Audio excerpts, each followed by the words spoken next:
ஒரு கூட்டம் முடிந்த பின் செருப்புகளும் அந்த கட்சியினுடைய துண்டுகளும் ஒரே இடத்தில் கிடக்கிறது என்றால் அந்த கட்சியினுடைய கொள்கை எவ்வளவு கேவலமான கொள்கை என்பதற்கு இதுக்கு மேல வேற உதாரணம் சொல்ல. 2000 செருப்பு, அந்த கட்சியினுடைய 2000 கொடி, செருப்புகளுக்கு மத்தியில் அந்த கொடிகள் கிடக்கிறது. உடைந்த நாற்காலிகள், உடைந்த மனங்கள், கண்ணீரோடு மக்கள்.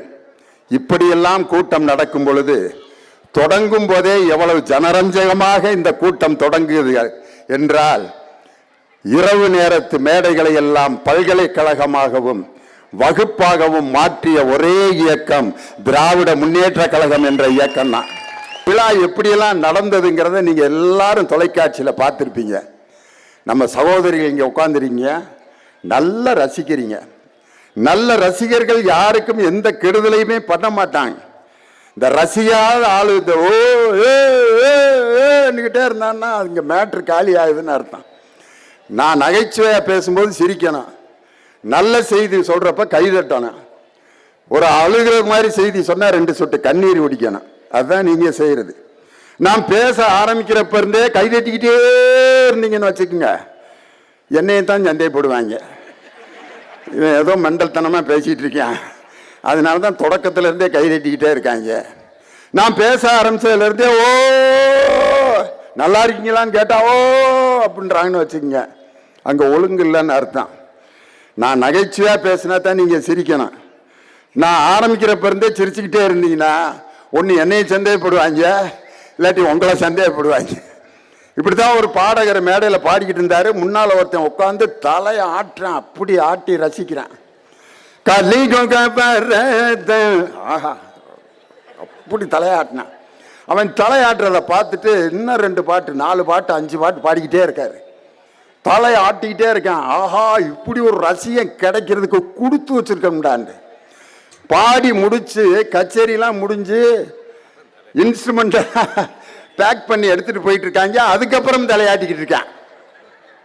கீழே இறங்கி போயிட்டாரு. டேய் பாடி முடிச்சிட்டேன், அதுக்கப்புறம் தலையாற்றியே இப்படி ஒரு அற்புதமான ரசிகனை நான் பார்த்ததே இல்லைடா, நான் பாடினதை நினச்சி தலையாற்றியான்னாரு. இல்லைங்க, நான் பிறந்ததுலேருந்தே தலையாட்டிக்கிட்டு தான் இருக்கேன், எனக்கு நரம்பு தளர்ச்சி, நான் மண்டையாட்டுறதை பார்த்து நீ பாடிக்கிட்டு கிடந்திருக்க பாரு அப்படின்ட்டு. ஏதோ கூட்டம் எல்லாம் ஓ என்று கத்தி ஓடி வருவதை பார்த்து ஏதோ நம்ம எல்லோரும் நேசிக்கிறார்கள். ஒரு கவிஞன் தான் எழுதுனா, ஆட்டுக்கார அலமேலு படத்தில் நடித்த ஆடு சாலையில் நடந்து சென்றது. மக்கள் எல்லாம் கூட்டமாய் வந்து ஆட்டுக்குட்டியை ஆட்டுக்கார அலமேலுடன் நட்ட ஆடு ஆடு என்று அதனுடன் புகைப்படம் எடுத்தார்கள். ஆடு கம்பீரமாக நடந்து சென்றது, மக்கள் தான் மந்தைகளை போல் பின்னால் அலைந்து கொண்டு ஓடினார்கள்னு அந்த கவிஞன் எழுதினான். ஆட்டுக்கார அலமேலு ஆட்டுக்குட்டியை பார்க்கறதுக்கு மந்தையாக மக்கள் ஓடியத அந்த கூட்டம் இந்த நாட்டில் எதையும் சாதிக்க போவதில்லை. அன்னைக்கு கல்வியில் சிறந்த தமிழ்நாடு என்ற நிகழ்ச்சி நடக்கும் பொழுது அங்க வந்து ஒரு பொண்ணு பிரேமா அப்படிங்கிற பொண்ணு நான் முதல்வன் திட்டத்தில் பயன்பெற்ற ஒரு பெண். நான் 2nd இயர் படிக்கும் பொழுது எனக்கு நான் முதல்வன் திட்டத்தில் சேருவதற்கு வாய்ப்பு கிடைத்து அதில் மிகப்பெரிய ஒரு எக்ஸாம் எழுதி அதில் நான் பாஸ் ஆகி அந்த பயிற்சி எனக்கு கிடைக்கப்பட்டவுடன் அந்த பயிற்சியை முழுமையாக நான் படித்து கொண்டே வீட்டில் இருந்து கொண்டே அந்த பயிற்சியையும் பெற்றுக்கொண்டு படித்து முடிச்சோன்னே எனக்கு வேலை கிடைச்சிருச்சு. இன்னைக்கு நான் சம்பளம் வாங்கி அந்த சம்பளத்தை கையில் வச்சிருக்கேன். ஒரு அனுமதி கொடுத்தீங்கன்னா முதல்வர் உட்கார்ந்துருக்காரு முன்னால, எங்க அப்பாவை கூட்டிட்டு வந்து எங்க அப்பாவுக்கு இந்த சம்பளத்தை எங்க அப்பா கையில நான் கொடுக்கணும் அப்படின்னு சொல்லி அந்த தென்காசியை சேர்ந்த பிரேமாங்கிற பொண்ணு தான் வாங்கிய சம்பளத்தை தன் தந்தையிடம் கொடுக்கும் போது அந்த தந்தை ஒரு வாக்கியம் சொன்னான், போட்ட பிள்ளைகளெல்லாம் படிக்கக்கூடாதுன்னு சொல்லி கட்டி கொடுக்க சொல்லி போட்டாங்க. போட்ட பிள்ளைகளை படிக்க வைக்க கூடாது, கட்டி கொடுக்கணும்னு சொல்லி போட்டாங்க. ஆனா நான் பல எதிர்ப்பை மீறி என் பிள்ளை 3 நாள் சாப்பிடாம இருந்துச்சேனே காலேஜில் சேர்க்கணும்னு சொல்லி அவ பட்னி கிடக்க கூடாதுன்னு என் பிள்ளைய காலேஜில் சேர்த்தேன். இன்னைக்கு முதலமைச்சர் முன்னாடி என் பிள்ளை கையில இருந்து எந்த சம்பளத்தை நான் வாங்குறேன்னா இந்த புரட்சி வேற எந்த ஆட்சியிலும் நடைபெற்றதில்லை. அதுதான் திராவிட மாடல் ஆட்சி. இன்னொரு பொண்ணு ரம்யா அப்படின்னு ஒரு பொண்ணு. அது பார்த்தீங்கன்னா மேடையில் இதே மாதிரி நான் முதல்வன் திட்டத்தில் பயன்பெற்று நான் அதில் கிடைச்ச அந்த காசை வச்சு எங்க அம்மாவுக்கு காது கேட்காது, அந்த காது கேட்காத கருவியை எங்க அம்மாவுக்கு நான் பொருத்தி இன்னைக்கு நான் பேசுறத எங்க அம்மா கேட்டுட்டு இருக்காங்க. எங்க அப்பா அம்மா தயவுசெய்து இந்த கூட்டத்தில் இருந்தா எந்திரிங்கன்னு சொன்னோன்ன அவங்க 2 பேரும் கண் கலங்கி அழுது அந்த குழந்தை சொல்லிச்சு, ஆம்பளை பிள்ளைன்னு கவலைப்படாதீங்க, நான் உங்களை கஷ்டப்படாம கடைசி வரைக்கும் காப்பாற்றுவேன்னு சொல்லி அத்தனை ஆயிரம் மக்களுக்கு மத்தியில் ஒரு பெண்ணை தன்னம்பிக்கையோடு நிற்க வைத்த நான் முதல்வன் என்ற திட்டத்தை அறிமுகப்படுத்திய இந்தியாவின் ஒரே முதலமைச்சர் நம் தமிழ்நாடு முதலமைச்சர். இன்னொன்று புதுமை பெண்கிற திட்டத்தில் சுப்புலட்சுமின்னு ஒரு பெண். அந்த பெண் நான் கணக்கு வாத்தியார் ஆகணும் அப்படின்னு சொன்ன உடனே நம்ம தலைவர் கண் கலங்கி அந்த குழந்தைய மேடையிலிருந்து வர வச்சு தான் கையெழுத்து போடுகின்ற முதலமைச்சர் கையெழுத்து போடுற பேனாவை எடுத்து அந்த குழந்தைக்கு கொடுத்து தன் உச்சி முகந்து முத்தம் கொடுத்து நீ கணக்கு வாத்தியார் ஆகணும் அப்படிங்கிறதுக்கு என்னுடைய வாழ்த்துக்கள் தன் பேனாவை கொடுத்த முதலமைச்சர். இதுதாயா உண்மையான மக்கள் மீது வைத்திருக்கக்கூடிய பண்பு, பாசம். ரோட்ல ஒருத்தன் நடந்து போறப்ப மயக்கம் போட்டு விழுந்துட்டான். ஒருத்தன் சைக்கிள் எடுத்துட்டு வந்தவன் மயக்கம் போட்டானா, ஐயோ சோடா வாங்குறா, சோடா வாங்குறான்னு ஒருத்தன் வாங்கிட்டு போவான். வேகமாக ஓடி போய் வாங்கிட்டு வந்துட்டான். வாங்கிட்டு வந்த சோடாவே இவன் குடிச்சிட்டு பேசாமல் போயிட்டான். டேய், மயக்கம் போட்டு அவன் விழுந்திருக்கான், சோடாவை நீ ஏன்டா குடிச்சிட்டு போற? எனக்கு யாராவது மயக்கம் போட்டு விழுந்ததை பார்த்தாலே எனக்கு கிரிகிருன்னு வரேன், அதனால தான் நான் சோடா வாங்கி குடிச்சிட்டு போறேன். நமது மாண்புமிகு தமிழக முதல்வர் அவர்கள் ஒரு பள்ளியில் ஒரு விழாவுக்கு போயிருக்காரு. அந்த அசம்பிளியில் காலையில் 9 மணிக்கு தான் நடக்கும் அசம்பிளி. நேர் வெயில். தமிழ்த்தாய் வாழ்த்து, நீராறும் கடலுடுத்த வரவேற்புரை, தேசிய கீதம், தலைவர் உரை எல்லாம் நடந்து முடியுது. நன்றி நவல்கள் சொல்கிறப்போ ஒரு 3-4 பேர் மயக்கம் போட்டு பொத்துன்னு விழுகிறான். தலைவர் பார்க்குறாரு, அங்கே என்ன இல்லை மாணவர்கள் மயக்கம் போட்டாங்க. தலைவர் அன்னைக்கு அடுத்த நாள் பேட்டி கொடுக்குறாரு. காலையில் நடந்த அந்த பேரவை கூட்டத்தில் மாணவர்கள் மயக்கம் போட்டு விழுந்ததை பார்த்தோன்னே அன்று இரவு முழுவதும் எனக்கு தூக்கம் வரவில்லை. அதிகாரிகளை கூப்பிட்டு ஆலோசனை செய்து காலையில் சாப்பிடாமல் வருவதால் தானே அவர்கள் மயக்கம் போடுகிறார்கள் என்று சொல்லி காலை உணவு திட்டத்தை அமுல்படுத்திய இந்தியாவின் முதலமைச்சர் நம் தமிழகத்தினுடைய முதலமைச்சர் இல்லையா? அந்த காலை உணவு திட்டத்தில் மயக்கம் போடுறவங்களை பார்த்துட்டு ராத்திரி பூரா தூங்காம இருந்து அடுத்து ஒரு திட்டத்தை கொடுப்பவர் முதலமைச்சர். மயக்கம் போடுறவங்களை பார்த்துட்டு மேடையில் உட்காந்து டான்ஸ் ஆடி பேசிட்டு வாட்டர் பாக்கெட் பாட்டில் தூக்கி கூட்டத்தில் எரிந்து விட்டு பின்னங்கால் பிடரில் அடிக்க கோழையை போல் ஓடுபவர்கள் இந்த நாட்டிலே மக்களால் கண்டிப்பாக துரத்தி அடிக்கப்படுவார்கள் என்பது இந்த நேரத்தில் நிதர்சனமான ஒரு உண்மை. அது மட்டும் இல்லை, இன்னைக்கு பாருங்க, இன்னைக்கு நாளைக்கு ஆயுத பூஜை, சரஸ்வதி பூஜை. இந்த சரஸ்வதி, லட்சுமி, பார்வதி 3 கடவுள்களும் எதுக்கு கடவுள்? சரஸ்வதி கல்விக்கு கடவுள், லட்சுமி செல்வத்துக்கு கடவுள், பார்வதி வீரத்துக்கு கடவுள். சரஸ்வதி எப்படி இருக்கான்? கையில் வீணையோடு இருக்கும். அதுக்கு ஒரு பாட்டெலாம் வச்சுருப்பாங்க. மாணிக்க வீணையேந்தும் மாதேவி கலைவாணி தேன் தமிழ் சொல்லெடுத்து பாட வந்தோம் அம்மா பாட வந்தோம். சரஸ்வதிக்கு. லட்சுமிக்கு ஒரு பாட்டு வச்சிருப்பாங்க. திருவிளக்கை ஏற்றி வைக்கும் திருமகளே வருக, குலம் விளங்க எங்கள் வீட்டில் கொலுவிருக்க வருக, அலைமகளே வருக ஐஸ்வரியம் தருக, அலைமகளே வருக ஐஸ்வரியம் தருக. அந்த பாட்டில் லட்சுமி அம்மா கையிலிருந்து சில்லற காசு அப்படியே கொட்டிக்கிட்டே இருக்கும். அந்த படத்தில் பார்த்தீங்கன்னா 3வது ஒரு துர்கா தேவி, அந்த அம்மா வீரம், கையில் சூலாயத்தோடு இருக்கும். அப்ப கல்விக்கு கடவுள் சரஸ்வதி, செல்வத்துக்கு கடவுள் லட்சுமி, வீரத்துக்கு கடவுள் துர்கா. இது மத நம்பிக்கை. ஆனால் உண்மையிலேயே ஆண்களுக்கு நிகராக பெண்களையும் கல்வி கற்க வைத்து புதுமை பெண் என்ற திட்டத்தின் மூலம் இன்னைக்கு 4,70,000 பெண்கள் கல்லூரியில் அதிகமாக சேர வைத்து இந்த உலகத்தில் பெண்களை சரஸ்வதிகளாக மாற்றிய ஆட்சி திராவிட மாடல் ஆட்சி. அதே மாதிரி லட்சுமி கையில் அப்படியே சில்லற காசு கொட்டும். அந்த அம்மாவை கும்பிட்டா நம்மளுக்கு காசு கிடைக்கும் அப்படின்னு நம்பிக்கை. ஆனா இன்னைக்கு பெண்களை பொருளாதாரத்தில் தலை நிமிர வைத்து மகளிர் உரிமை தொகை என்ற அந்த 1000 ரூபாய் கொடுக்கப்பட்டு அவர்கள் இன்னைக்கு நெஞ்சை நிமிர்த்தி கொண்டு தங்களுடைய செலவை தாங்களே இன்னைக்கு மீட் அவுட் பண்ணிட்டு இருக்காங்க. அந்த பெண்களை கையில் காசு கொடுத்து செல்வத்தை கொடுத்து லட்சுமியாக மாற்றிய ஆட்சி திராவிட மாடல் ஆட்சி. குனிஞ்சதல நிமிராம நடக்கணும். அச்சம், மடம், நாணம், பயிர்ப்பு. ஒரு பொண்ணுன்னா பயப்படணும். பயமா இருக்கு அப்படின்னா தான் பயப்படுது. நல்ல பிள்ளைய அருமையா வளர்த்துருக்காங்க. சத்தம் போட்டாலே பயப்படுது. மதம் அப்படின்னா என்னன்னா எது கேட்டாலும் தெரியாதுன்னு சொல்லணும். அதான் அருமையான பொம்பளை பிள்ளை. உங்க அப்பா பேர் என்ன? தெரியாதுங்க. உங்க ஊர் பேர் என்ன? தெரியாதுங்க. இப்படித்தான் ஒரு பொண்ணை கட்டிட்டு வந்திருக்கான் ஒருத்தன். அவன் சொல்லி அனுப்பிச்சிருக்காங்க, போய் எல்லாம் தெரிஞ்ச மாதிரி காட்டிக்கிறாத, எது கேட்டாலும் தெரியாது தெரியாது தெரியாதுன்னு சொல்லு, நிம்மதியாக இருக்கலாம் நீ அப்படின்னு ஒரு கிளவி பிட்ட போட்டு விட்டுருச்சு. கல்யாண ஊர்வலத்தில் வர்றாங்க. மாப்பிள்ளை பொண்ணை கூப்பிட்றேன், இந்த வேணுமா இங்கே பாரு சொல்லுங்க. என்ன பேசுறேன்னு தெரில. அந்த மரம் என்ன மரம் அப்படின்னு மாமரத்தை காட்டுறேன். கிளவி தான் என்ன சொல்லியிருக்கு? எது கேட்டாலும் தெரியாதுன்னு சொல்லிடு. அதெல்லாம் நமக்கு தெரியாது. அவன் அசந்துட்டான். மாமரம் கூட தெரியாமல் அப்படி ஆடா பிள்ளைய வளர்த்துருப்பாங்க. வண்டி போயிட்டே இருக்கு. இந்திரி என்ன அந்த மரம் என்ன மரம்னு பூவரச மரத்தை காட்டுறேன். அதெல்லாம் நமக்கு ஒன்றும் தெரியாது. பூவரச மரம் கூடயா தெரியாது? பிபி செஞ்சு ஊதுனது இல்லை. போயிட்டே இருக்கு.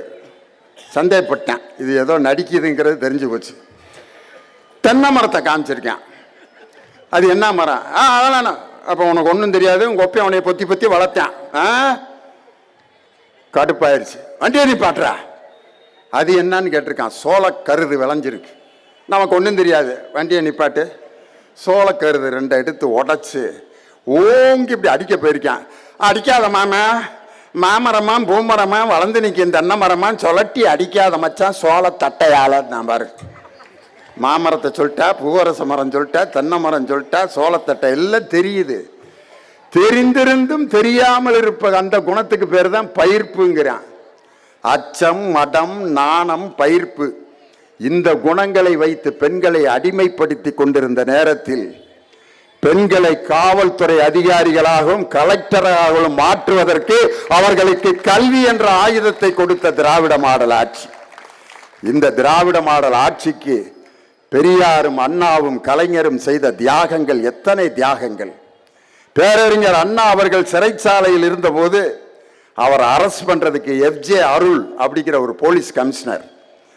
அண்ணா போலீஸ் ஸ்டேஷன்ல இப்படி உட்கார வச்சிருக்காங்க. அண்ணா முன்னாடி அப்படி சிகரெட் குடிக்கிறார். யாரு? அந்த FJ Arul commissioner. You are mister Annadurai? Yes. You are struggling for Tamil language. அண்ணா தோல்ல போட்டிருக்க துண்டை அந்த லத்தியில் அப்படி எடுத்து அப்படி கீழே தூக்கி போடுறார். அண்ணா எடுத்து திருப்பி போட்டுக்கிறார். யாரு? ஒரு போலீஸ் கமிஷனர். இது நடந்து 67 அண்ணா ஆட்சிக்கு வந்துடுறாரு முதலமைச்சர். அதே அதிகாரி தான் கமிஷனரா இருக்கார். அண்ணா முதலமைச்சரா உள்ள உட்கார்ந்துருக்காரு. வெளியே நிற்கிறார் அந்த கமிஷனர். என்ன பாடுபட்டிருப்பான் யோசனை பண்ணி பாருங்க. அந்த ஆளு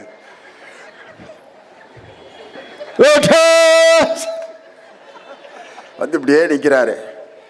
அண்ணா அவர் தான் என் மனுஷன், அவர் மிஸ்டர் அருளை வர சொல்லுங்க அப்படின்னு வர சொல்லி அவர் இப்படியே அட்டென்ஷனில் நிற்கிறார்.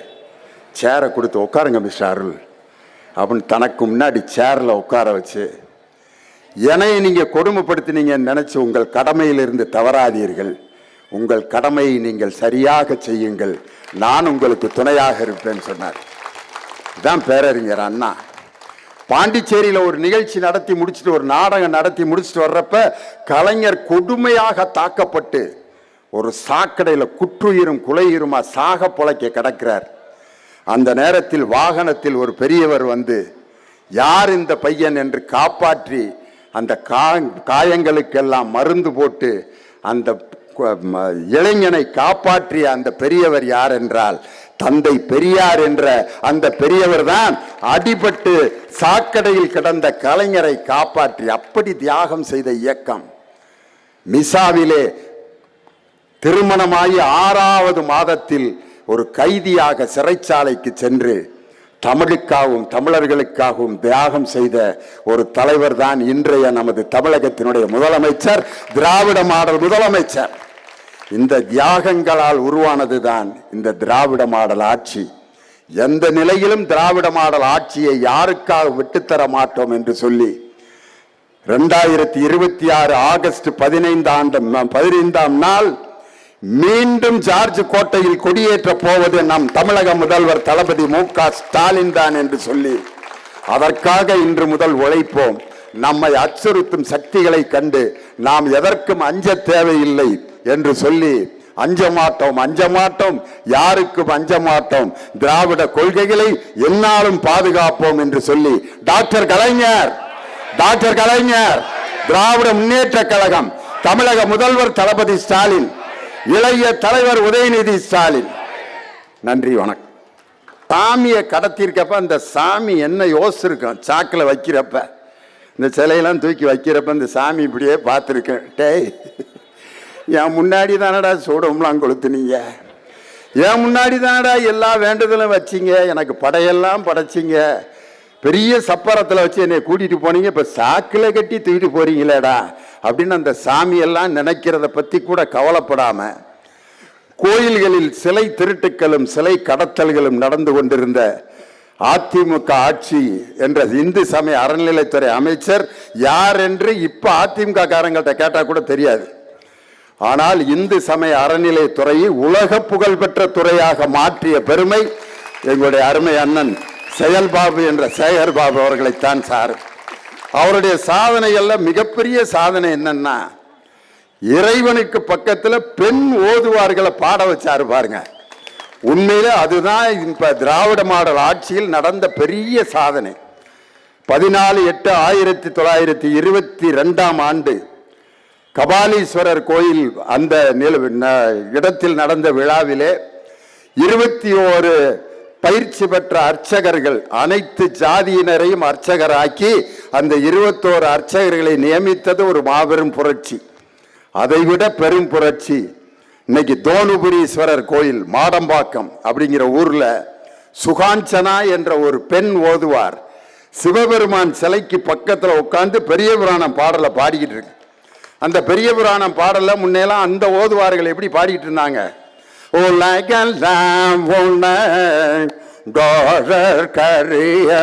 சுதி கரெக்டா வைப்பா, என்ன அப்படி பேசிட்டு இருக்க, நல்லா சுதிய ஒழுங்க வைக்க,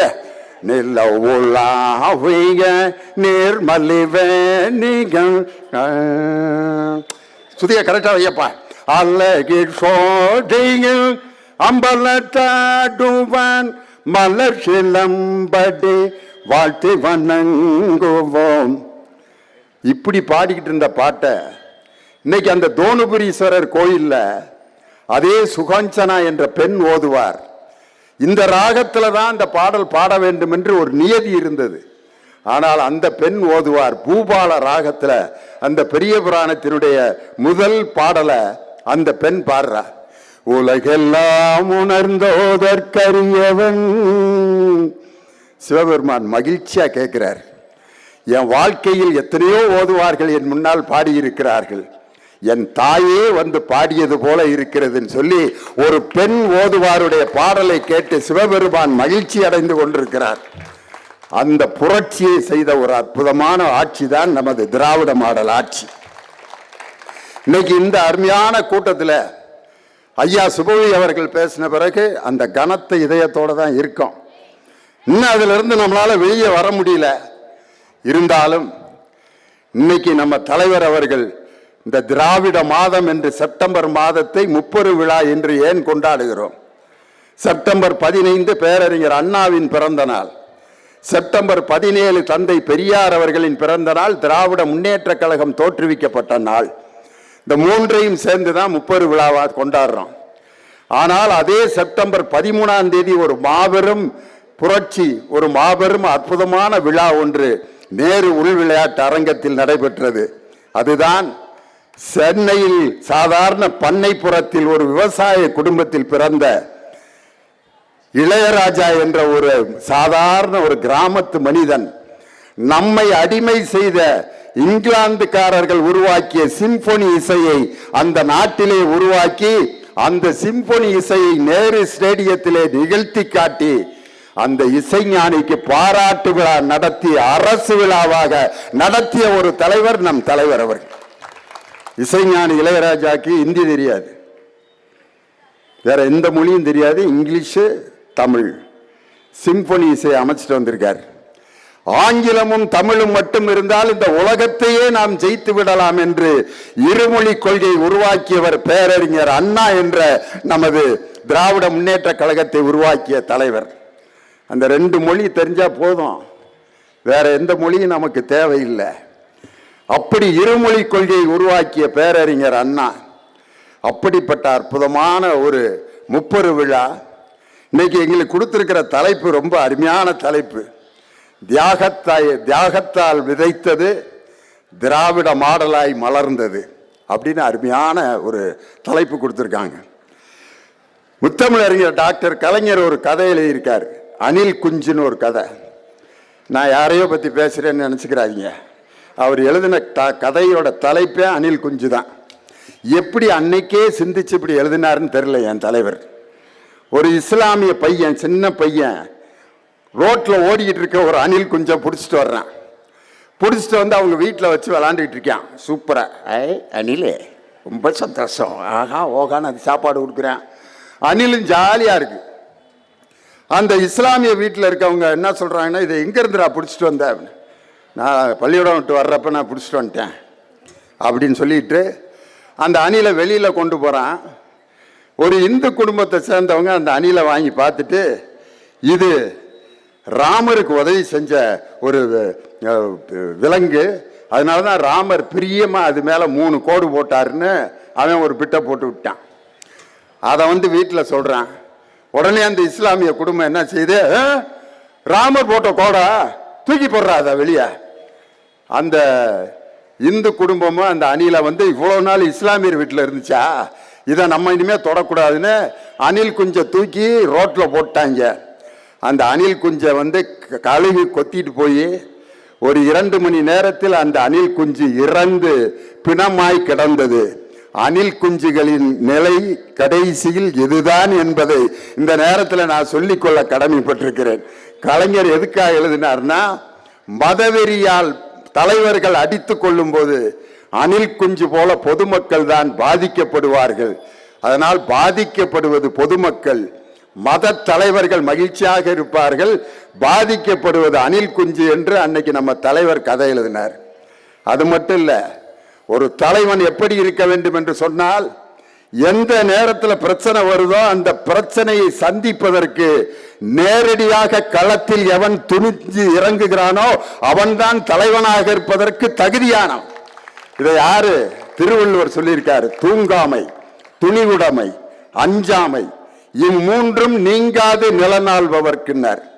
இது 3 வந்து நிலத்தை ஆட்சி செய்வர்களுக்கு தூங்காமை, தூங்கக்கூடாது, துணிவுடைமை, அஞ்சாமை, இது 3 வேணும். ஒரு பிரச்சனை நடந்தோன்னா நேரம் ஓடி போய் வீட்டில் போய் கதவை சாத்தி கொண்டு படுப்பவன் தலைவனாக இருப்பதற்கு தகுதியற்றவன். வா, என்னை அடிப்பாங்க, வாங்கு, 4 பேர்த்திட்ட அடி வாங்கி எனக்கு மக்கள் தான் முக்கியம் என்று நின்றிருந்தால் நீ உண்மையிலே அரசியல் கட்சி தலைவன் என்று நாங்கள் ஒத்துக்கொள்கிறோம். ஓடி ஒளிந்து விட்டு இன்னைக்கு பார்த்தீங்கன்னா இருக்கிறதுலே ரொம்ப அழகான பூச்சி எதுனா கரப்பாம்பூச்சி தான். அந்த கரப்பாம்பூச்சி ரொம்ப ஆற்றல் மிக்க பூச்சி.